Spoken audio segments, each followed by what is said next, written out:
The Real Tennis episode.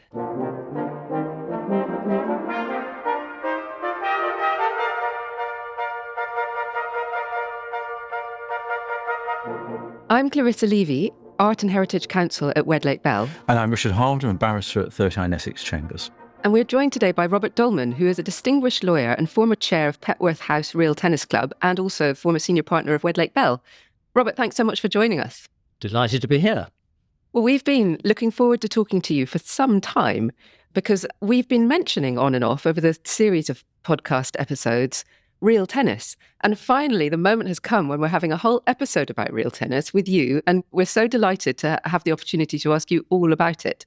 Starting with, what is real tennis? Well, it's a good question. The sources were not very good in those days. The records weren't very good, but it was the original game, we think, started in the 12th century in a monastery in France, in Cluny, by the monks. And if you've seen the layout of a real tennis court, it has around three sides of it. It's a court with walls, but on three sides of it, it has a sort of shed thing with galleries underneath. And that looked very much like the cloister at Cluny. And I think it was started by the monks hitting a ball with their hands. In those days, rackets hadn't really been invented, and they perhaps wore gloves, and they hit this ball around.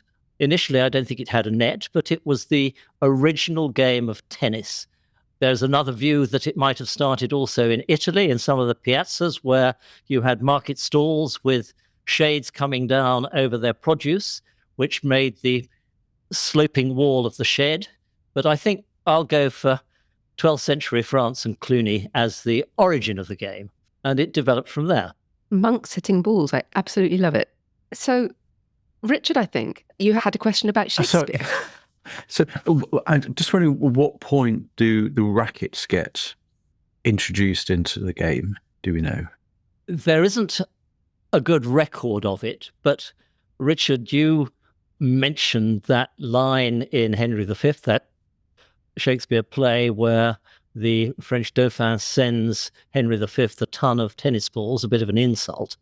And he, in his response, talks about hitting the balls with rackets. And so we assume, and that was 1415, or Shakespeare obviously writing in the 16th century, that rackets may have been introduced by then. And so I think whether or not the Henry V story in Shakespeare is true is uncertain. But we think that rackets were certainly introduced by the 14th and 15th century, because by the 15th century, the game had been taken up by monarchs and princes. It was very much an aristocratic game. The courts, which were quite substantial, and they were mainly indoor courts, although some of them didn't have roofs, were expensive to build. And the only courts that were found, really, were attached to the grand palaces and houses and chateaux. And France and England were the leading countries by the 16th century of playing real tennis. And as Henry V talks about it, but as Henry VIII at Hampton Court was a great champion of the game, supposed to be one of the great players of his day. There might have been a bit of Donald Trumpism about his prowess, but he was still pretty good. And the King of France and the Dauphin, they all played tennis. So that's where it came from. Shakespeare talks about Henry saying, "We'll march our rackets to these balls, who will in France by God's grace play a set, shall strike his father's crown," so the King of France's crown, into the hazard. I think that certainly Shakespeare is using the language of real tennis as we understand it, even if that possibly it's anachronistic in Henry V's time. By Tudor times, that's the sort of things the game has. By Tudor times, it was established, and the hazard in real tennis is one end of the court. Real tennis has a net dividing the court into what's called the service end and the hazard end. And rather curiously, for people who play normal tennis now, in real tennis, you can only serve from one end of the court, the service end, and you only change ends and go to the hazard end when there are two hazard chases. I might explain, it's pretty arcane, the rules of chases, but cutting to the chase, references to the hazard, service came in Henry VIII's time. The monarchs, the princes, the dukes tended to play, but they usually had a champion who they employed, and quite often their champion would play. And if the monarch played, he would get a servant to start the game by putting the ball into play, and that's where service came from. And the word tennis comes from the French word tenez, which was saying to your opponent down at the hazard end of the court, watch out, it's coming. Tenez was the beginning of the game. And what about real? Because, I mean, we've come a long way now from monks playing with their hands. And now we're at the point where we've got great houses, aristocrats playing, and their servants sort of doing it for them. So it seems to me that now not only is this for fun, but also there's something else going on. Why is it so popular and so important? Well, one of the big attractions when tennis started in the 15th, 16th century was gambling. Most matches, bets were put on. And in fact, Henry VIII in the records lost a lot of money playing real tennis. Henry VII didn't appear in his accounts to lose money. Henry VIII lost a lot of money. But gambling was a great attraction. And whilst it was very much an aristocratic game in terms of the building of the courts and the people that played, it became popular as a gambling game. And courts were built. I mean, I think there were over 250 courts in Paris. Wow. In 1600. And there were over 200 courts built in the UK in the period up to 1900. And they were often built, apart from being adjoined to great houses, they were often built next to taverns. And in the inn, betting went on. And so there was this curious dichotomy of real tennis being a very posh, aristocratic, strange game, and it being championed by the chap in the pub who put some money on his champion. So I suppose for real popularity, you need both, because it can't just be a game for aristocrats. I think that's probably right. The main problem with real tennis, and I can see you saying to me, well, why aren't there more courts now? What happened to all these courts is that it was never commercial. The cost of building a court was substantial. Some of the courts, which still exist, are heritage properties. They're beautiful courts. Some are now in sort of rather cheap sheds because they are very expensive to build. These courts are made of stone and are lined with plaster. There have been 2 or 3 courts built recently. One court at a distinguished English public school was reckoned to cost over £1 million. In Sydney, Australia, they've just opened a court, and again, that cost more than £1 million. And so the cost of building a court was substantial. The cost of maintaining a court was substantial. And one of the reasons why courts fell into disrepair was that they weren't maintained. And in the old days, there were things, fires, floods, dry rot. And so a lot of the courts, sadly, didn't prosper as the game dwindled. The game was at its height in the 15th and 16th centuries, and to some extent in the 17th century. But after the end of the Restoration, it lost its popularity, and a lot of the courts were converted into storage, into accommodation, some into theatres, some into dining halls. And so, sadly, of those possibly 500 real tennis courts that existed, there remain only about 50 in play now. Can you just give me a sort of sense of the scale of the courts? You explain they've got walls. What sort of size, what sort of ability for spectators to watch? The ground plan of the court is about the same size as what we now call a normal tennis court. And interestingly, tennis, this game that we're talking about, only became real tennis when lawn tennis was invented in the 1870s. And so they had to distinguish between the two. Tennis is still, in real tennis terms, known as tennis, and lawn tennis, when it started, was known as patters because it was a soft ball and it wasn't hit as hard. The courts on the floor are about the same size, and they each have a net in the middle of the court. But a real tennis court has walls on all 4 sides. 3 walls have this thing which looks like a shed going round it, with a sloping roof, which is called the penthouse. and you have to serve along the penthouse to get the ball into play. And below the penthouse, there are openings where there are nets, which are called the galleries. Those were the sort of cloisters of Cluny. And on the fourth wall, which is called the main wall, is a straight wall, but it has a kink in it, which is a buttress, which is called the tambour. And so a curious shape of court. And apart from those distinguishing features, the floor is marked with lines. And one of the main differences between real tennis and normal tennis is that if the ball bounces twice, in normal tennis, that's the end of the point, and the person who hit it and it's bounced twice wins the point. At real tennis, if it bounces for a second time in most of the court, the marker, the referee, notes where it bounced for the second time, and it makes what's called a chase.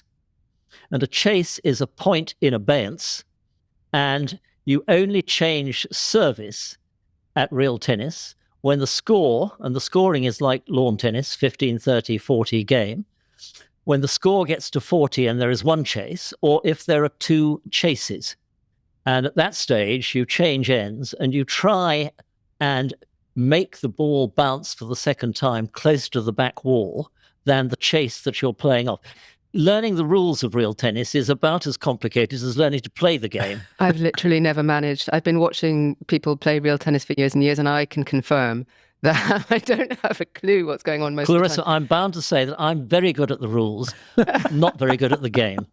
Well, I've got a question for you, Robert, about this, because it is obviously, it's quite complex stuff, and it's quite thoughtful game, it's quite tactical. But what I'd like to know is, why are we still playing it now? It seems to me, is it just being kept alive by geeky history types that are stubbornly keeping hold of it because of its heritage prep? Why is it popular? What's so cool about real tennis?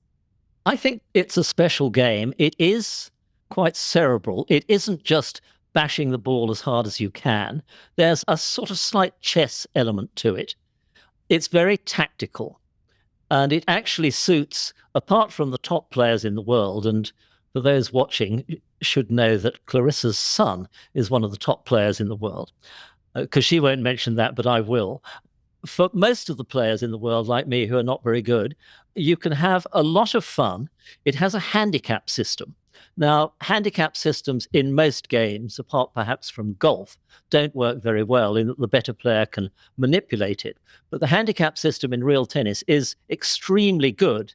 And if I was to play you, Clarissa, and you were much better than me, not only would I receive a points advantage, but you might not be allowed to hit the ball into bits of the court. And if you did, you'd lose the point. So the handicap system works very well. So it's a great game to play throughout the years. And a lot of people take it up when they've finished playing squash or something. And in my Thursday morning group, our best player is age 93. That's awesome. And he's still remarkably good. He was one of the best players in the world of his day, but he still, so you can play to a ripe old age. And I think it's the fascination of the game.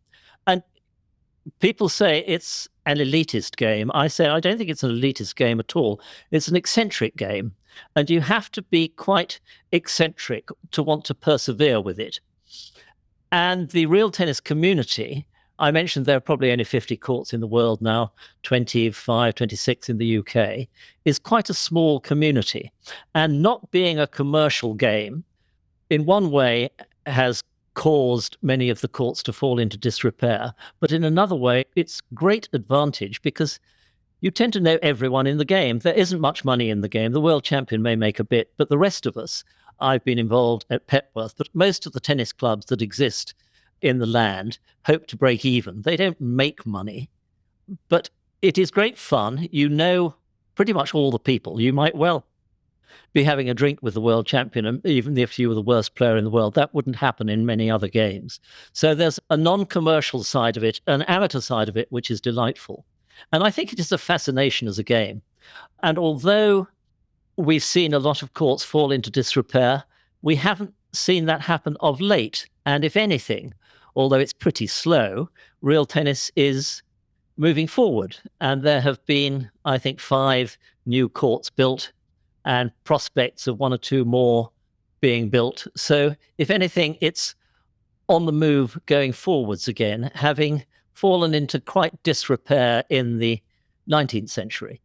And so, thinking about the heritage of real tennis, what is the cultural heritage of the game? We've talked a bit about the language and playing to the gallery and cutting to the chase and all of that. But what would you say that the importance that real tennis once had? What's that left us with? Well, I think it's a game that's full of etiquette, and there is an ethos to the game which is really quite charming in these modern days of commercialism and naked aggression, rather strange little etiquettes. When you change ends, you always let the person from the hazard end of the court pass the net before you do. That's very poor form if you don't obey that.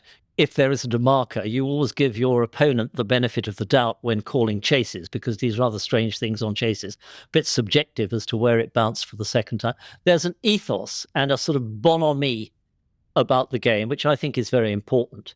But it is interesting in that whilst it was considered the game of kings, and that's how it was addressed back in the 15th and 16th century, now I call it the king of games. I think it's a wonderfully arcane and interesting game at which you've got the chance to improve. The other thing I say to friends, if you want to take up real tennis, go to one of the courts where there will be a pro who will have a hit with you and will immediately give you a handicap. And that is effectively a world ranking. And so you will immediately be a world ranked player. And every time you play, and I play against you, Clarissa, and you beat me, it goes into the computer and your handicap goes down and my handicap goes up. It's a very good system. So you know where everyone is in the handicap world. I'm afraid to say I might be the one exception that my children tried to give me a lesson and they said, yeah, it's going to be great. We're going to teach you and it's going to be really fun. And then at the end of the lesson, they just quietly said, yeah, maybe we'll just leave it there, Mum. So I don't have a world ranking. Talking of the culture of the game, one of the nice ethos things is that each club will have one or possibly two professionals who make their money out of giving lessons and sometimes playing exhibition matches and tournaments and things. And they will be the marker. And the marker term came from originally marking on the court with a piece of chalk where the ball bounced for a second time. It must have been a tedious job rushing out and marking the court with a piece of chalk. But the marker rules, and in real tennis, the marker makes the decisions, and you never challenge the decision of the marker. We're seeing increasingly in professional sport that the referee, the video assistant gets criticized for all sorts of things. I'm glad to say that in real tennis, the marker's word goes. Doesn't matter whether he's right or wrong. Sometimes he might be wrong, but that's accepted as part of the game. And that tradition continues right at the top level.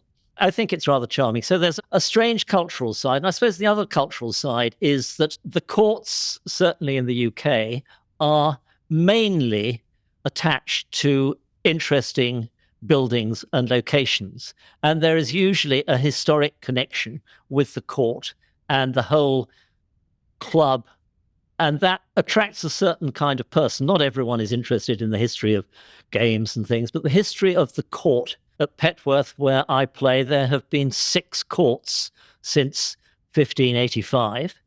What happened to the previous 5? Some of them burnt down. The one before the existing court was moved by the then Lord Egremont because it was too close to the house and made too much noise. And so he moved the court into the estate yard where he couldn't hear it. Happens with paddle all the time now, doesn't it? It was a nuisance case. So that's actually really interesting to talk about Petworth House because, as you know, I'm always trying to shoehorn tax into any discussion about anything because it's all about tax. And I'd be really interested to hear from you about how Petworth House, how have you managed Petworth? Well, we've become a charity. And Clarissa, you'll remind me, I've probably forgotten, about 20 years ago, the pursuit of sport and amateur sport became a charitable objective. And it took us some time to work out that you could register your court, your club, as a charity. And that has a tax advantage in that apart from people making donations to you, getting tax relief on their donations, we managed to get tax relief on our subscriptions. which is a help in our finances because most tennis courts don't aim to make much money. They hope to break even, and getting a bit of tax relief has helped. And as a charity, you have to be open to everyone. And I think I was mentioning to you earlier that when I filled in the form for Petworth, where it said, who is entitled to be a member of this club, I put all mankind. And my attitude is anyone that wants to play real tennis is welcome into the real tennis fraternity. It's a curious game. There aren't very many courts. You need to live within an hour to an hour and a half away from a court to be able to play, because otherwise there's too much traveling. And courts generally are just one court. There are two places in England, both at Lord's and at Cambridge, where there are two courts, but generally it's one court. And so you can't get the throughput of players that you could get at a lawn tennis club where you've got 6 courts in a row. So making any tax advantage out of tennis, helping the finances of the club, is to be favoured. And you can become a charity if you fill in the form right. And I have to say, at Petworth, we followed the lead of our friends at Jesmond Dean outside Newcastle, where they became a charity. We didn't think you were able to become a charity. And I thought I knew a lot about tax, and you couldn't benefit from something where you made a donation. But the kind treasurer of Jesmond Dean, who was much better at tax than I was, explained how you did it, filled in the forms, and when he had done that, he sent me the forms, and we pretty much filled them in the same way. And we were able to claim the court at Petworth House is actually a grade 2 listed building. I mean, I regard it as a grade 2 listed shed, but it is still a listed building. It's owned by the National Trust. Been arguing with the National Trust for some time that they ought to make the tennis court open to the public, because it's the only National Trust house in the land which owns a tennis court. And I think the public would be interested. At Hampton Court, where the court is open to the public, the Hampton Court isn't a National Trust property. I think it's a Royal Heritage property or something. Yeah, it's a Royal Palaces. I think coming to see a real tennis court, if you're a National Trust member, I thought would be something which would attract them. I was trying to get the National Trust to contribute to an extension that we had at Petworth, and they wouldn't play ball. And I said, look, there's a great opportunity for you here. We will open the court to members of the National Trust. You can charge them £1 or £5 a time to come and look at this game and understand it. And it will be something to add to your portfolio. But my plea fell on deaf ears. So far. We shall keep trying. Watch this space. Exactly. So where is real tennis still played apart from in the UK? The 4 countries where it's played now, the UK, I suppose, is the sort of home of real tennis now, in that we've got the most courts still in existence. The 4 countries are the UK, France, America, and Australia. France, as I mentioned, had more courts than anywhere else. But unfortunately in France, if you had a court during the revolution, you were probably on the wrong side and you lost your chateau and your court with it. And so the number of courts in France was absolutely decimated by that and by the cost of maintaining them. France has actually just built a new court in Bordeaux, but it's only got 3 real courts. It has down in the southwest of France some original courts which are not used for real tennis because they haven't got quite the same dimensions. But there is a different game down played in the south of France which derives from tennis. So France has got its courts in Paris, in Palais de Fontainebleau, and in Bordeaux.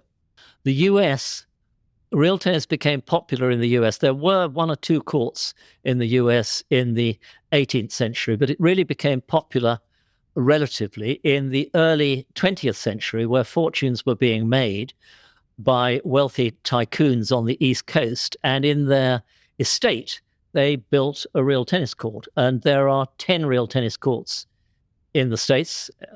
Actually, I'm wrong. I think there are now 11. There's just been a court built in Wisconsin. And the courts in the States are all in lovely locations, are rather grand. It's quite a wealthy game over there. And it's played with great enthusiasm, but only on the East Coast. And we've been trying to persuade the Californians to build a court, because I think it would be great to have a court on the West Coast, but that hasn't happened yet. We've had some interest from 1 or 2 people, but nearly anyone building a real tennis court says, well, I don't need to make money, but I don't want to lose money on it. Can you guarantee that I will break even? And it's quite difficult to say that at the start. The fourth place is Australia. And Australia, the oldest court in Australia is in Tasmania, in Hobart. It was built in the 1870s. It's a charming court. And Australia has not many courts. It's got 5 courts and just built a new court in Sydney. And Australia has boasted the world champion. There was a splendid player called Rob Fay who was world champion for, I think 30 years or so. And Rob has now retired.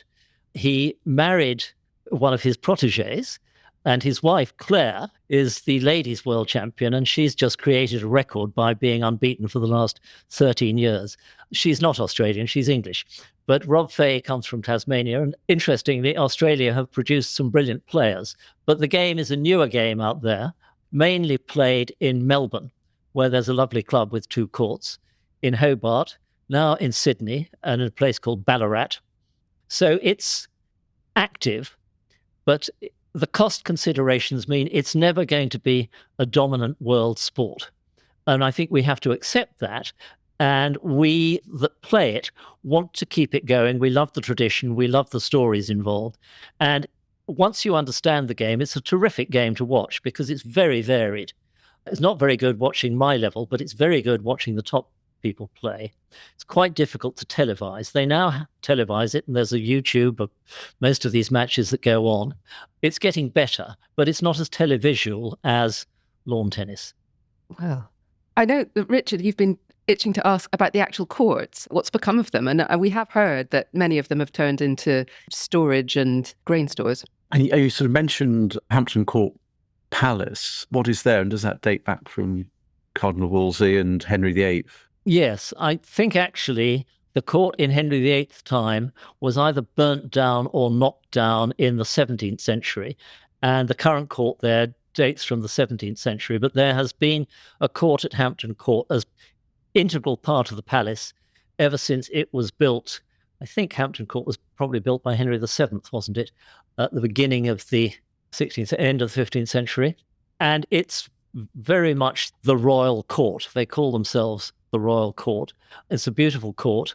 And the royal connection has continued in that the Duke of Edinburgh, Prince Edward, is a keen player.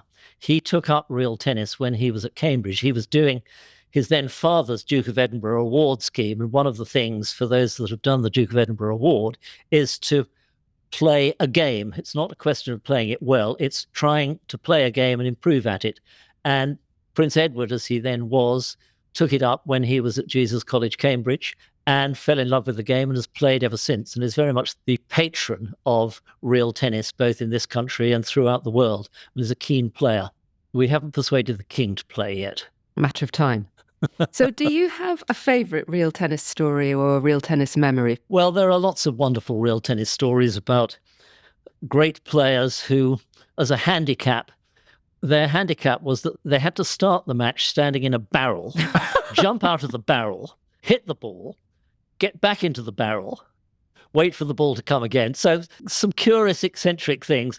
And one of the eccentric stories that I quite like, a friend of mine who was the chairman of Falkland Palace, the court in Scotland. It's the oldest court in the UK, early 16th century, which doesn't have a roof.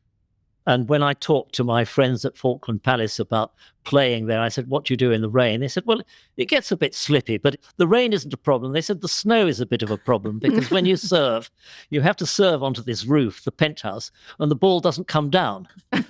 But Simon Saunders, my friend who's chairman of Falkland Palace and plays in the true real tennis tradition, in the real tennis court, one of the galleries at the hazard end of the court is called the winning gallery. And if you're lucky enough to get the ball into that, it's quite difficult to get it into that. A bell rings. So the gallery has a sort of bell on it. And so if you get it into the winning gallery, you win the point, the bell rings. And in Simon Saunders' game, as soon as anyone gets it in the winning gallery, you have to stop and drink a glass of champagne. Doesn't matter what the match is. And he has champagne on hand. And that's part of the tradition of real tennis. That doesn't happen everywhere, but there are wonderful eccentrics in real tennis who do these sort of things, playing in barrels, drinking champagne.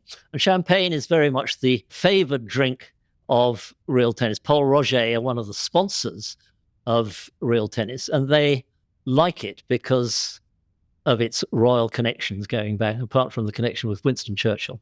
So lots of curious stories of real tennis. I first started at Petworth playing with Maurice Baring, who was a sort of doyen of the game. Eton and Oxford, always played in a cravat, long white trousers, impeccably mannered, absolutely charming, beautiful player, invited me to play with the then chairman of the club, who was a rather sort of bibulous sea captain who used to drink port during the game and had terrible manners. And the fourth player was the second son of the Earl of Leicester, who was an undischarged bankrupt who lived in his car. And that seemed to me a sort of suitable introduction to the people that played real tennis. They were a different lot. Good fun. Well, I don't think I'm in any doubt, if ever I was, why it has such appeal. And I will never again ask anyone if it's just played by a bunch of history geeks. So thank you, Robert, so much for finally explaining things that I really should have known many years ago. But this has been fascinating. Thank you. Not at all. And I'm sure if anyone who knows the history of the game is listening to this, they will say, Dolman's got it all wrong. He's making it up. I've done the best I can. I'm not the greatest real tennis historian, but we all have our ideas about the game. And so it's the best I can do. Thank you for listening to the Art and Heritage Law Contested Heritage. Please do follow or subscribe on Apple or Spotify podcasts to enjoy more shows. We have a new podcast out every fortnight. If you're able, please take the time to rate us and put down a review. The show is also on the 39 Essex Chambers website, along with podcast series on topics such as artificial intelligence, climate change and planning.